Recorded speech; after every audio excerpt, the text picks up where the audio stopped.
ladies and gentlemen, and welcome once again to the CD Racoola Show.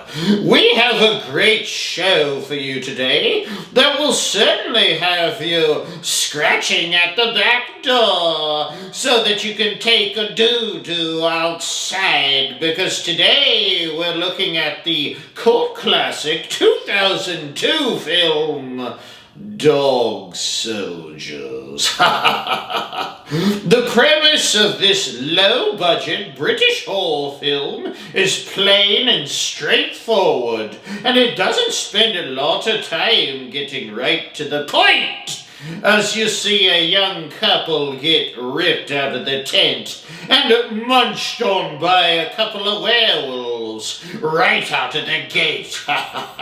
The basic plot is a group of soldiers are supposed to be doing a training exercise in the Scottish Highlands, and they end up battling, of course, a bunch of werewolves. This film definitely had some great scenes of gore, and I really liked the look of the werewolves. It kind of reminded me a little bit of the underworld werewolves, or lycans as they called them in that film, in a way. I mean, they stood up huge on their hind legs. Oh, by the way, I do like my big bad wolfies to stand on their hind legs. Just distinguishes them a little more from just regular old wolves, you know. It makes it a little scarier, makes it look a little bigger too, you know. They also had these large wolf-like heads. I would have preferred a little more human-esque head on the creatures, but I'm not complaining that much, because at the very least they used less CGI and more, you know, practical special effects, which you know old CD likey very much. The film was directed by Neil Marshall, whom is certainly no stranger to horror, as he also went on after the Dog Soldiers to direct some really good horror films, such as The Descent, Hellboy, and The Reckoning. He also directed two very awesome episodes of the Game of Thrones television series. I really liked his film The Descent. Need to write a little reminder here for myself to do a review of The Descent. Note to self, review Neil Marshall's 2005 film The Descent for the show. Also, the mummy came over and stole all my toilet paper again. Need to get to the grocery store to purchase some more. Like I said before, the film had gore abound and plenty of scares to be had, for sure. One of the scenes you just had to laugh at, though, was when they're trapped in the house and the dog, I think it was a border collie or something, is grabbing a hold of one of the guy's intestines and pulling on it like it's a pepperoni or something. Oh, it definitely tickled my morbid little funny bone. I don't know about you. Another scene that I found pretty scary was when the guy was in the front of the Land Rover, you know, in the barn or whatever, and vapor from one of the wolves' breath behind him, and he says, "I know you're behind me," before being absolutely munched on. They didn't spare the blood in this film, and that's something I can be thankful for. Because let's get real here, you know, if you're being torn apart by a pack of hungry werewolves, there will be blood. Oh yes, there will be blood.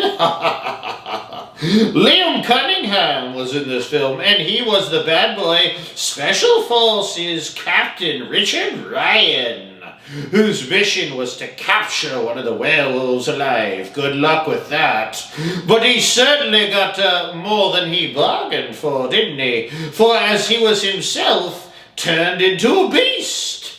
He had kind of a cool transition, or transformation rather, with the yellowed eyes and all that. And if we know anything about werewolf films, we know that the transformation is kind of everything, isn't it? By far, my favorite werewolf transformation of all time is in the film American Werewolf in London. They just show all the gory details, you know. Here in the Dog Soldiers, he just kind of slides under the table and pops up a werewolf. Pop goes the werewolf. I did a review of American Werewolf in London, so be sure to check that out if you have the time. It's not only one of my favorite werewolf films, in fact, it's one of my favorite horror films of all time. Oddly enough, that's also one of my most viewed videos, so I don't know, there must be something to it. Whatever, move on, back to Dog Soldiers here. This Dog Soldiers film had an awesome ending, by the way, and it kind of brought things full circle, from the beginning scene to the ending scene. It was kind of a last man standing situation, with only one man, or maybe it's a beast, left standing at the end, but I'm not going to tell you.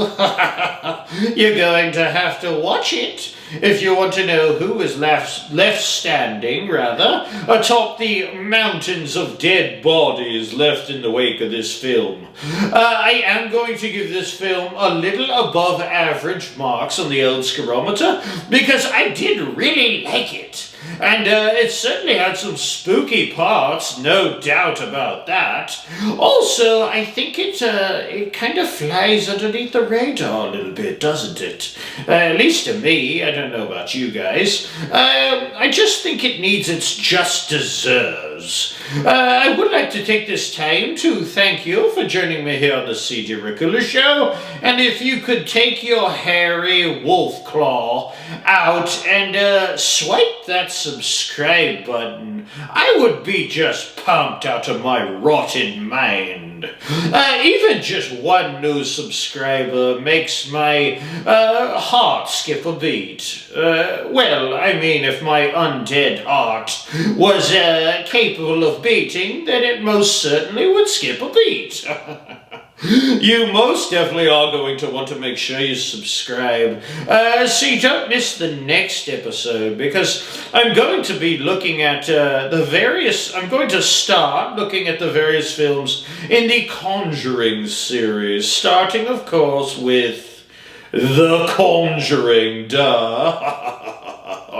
Oh boy, The Conjuring is a spook fest from start to finish. So, till next time, my little human blood smoothies out there, make sure that if you start growing hair in weird places, and your ears begin growing longer, and you start howling at the moon, you may be turning into a werewolf. Well, either that or you're just reaching middle age, you know. I know how humans are. And you're having some sort of midlife crisis. Either way, I'll see you next time here on the CD Racoola Show. Ta-ta! Ta-ta!